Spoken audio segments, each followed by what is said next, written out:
Big breaking news చూస్తున్నాం. Tenali government హాస్పిటల్లో కీచక పర్వం చోటు చేసుకుంది.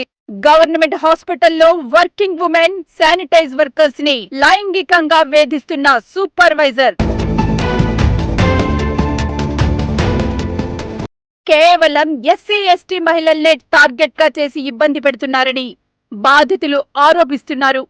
సదరు సూపర్వైజర్ కు వత్తాస పలుకుతున్న సీనియర్ డాక్టర్స్, చోద్యం చూస్తున్న హాస్పిటల్ ఉన్నతాధికారులు తమకు న్యాయం చేయండంటూ మీడియా ముందు బాధిత మహిళలు వాపోతున్నారు.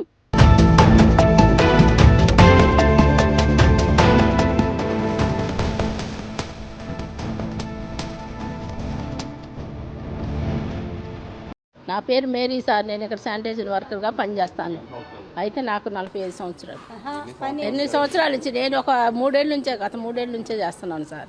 అయితే వచ్చిన కాడి నుంచి కూడా ఇలా ఆడవాళ్ళని ఇష్టం వచ్చినట్టు మాట్లాడుతున్నాడు సార్. లంజి మొండలారా, దొంగ మొండలారా, ఏంటి దొంగ మొండలారా అని చెప్పి చేతులుగా అసలు ఇష్టం వచ్చినట్టు మాట్లాడతారు సార్. వాటికి ఇష్టపడ్డ వాళ్ళు మెలకొండ ఉంటున్నారు ఆయనతో.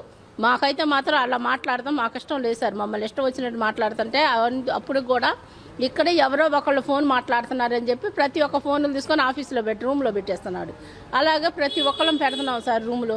ఫోన్లు అందరూ పెడుతుంటే మరి ఎవరు తీసుకున్నారో ఏమో, వాళ్ళ లంగాలు జాకెట్లు చీరలు ఒప్పదీసి చూడండి అన్నాడు.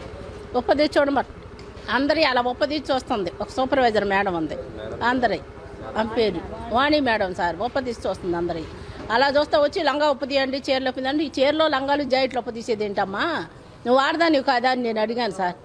వాడదానివి కదా, చాటి ఆడవాళ్ళని బట్టలు ఒప్పదీసి చూస్తున్నావు ఏంటి నువ్వు అని చెప్పి అడిగాను. అడిగితే ఆ మాటకి పోట్లాడు పెట్టుకుని మళ్ళీ నేను మీటింగ్ పెట్టి నిన్న కూడా తిట్టాడు సార్. నిన్న మొన్న తిట్టాడు. అది సార్ మాకు ఇష్టం వేసినట్టు చేస్తాం, లేకపోతే మానేసేయండి అని చెప్పి మాట్లాడుతున్నాడు. అది పీకి పడేస్తాను అది ఇది అంటున్నాడు.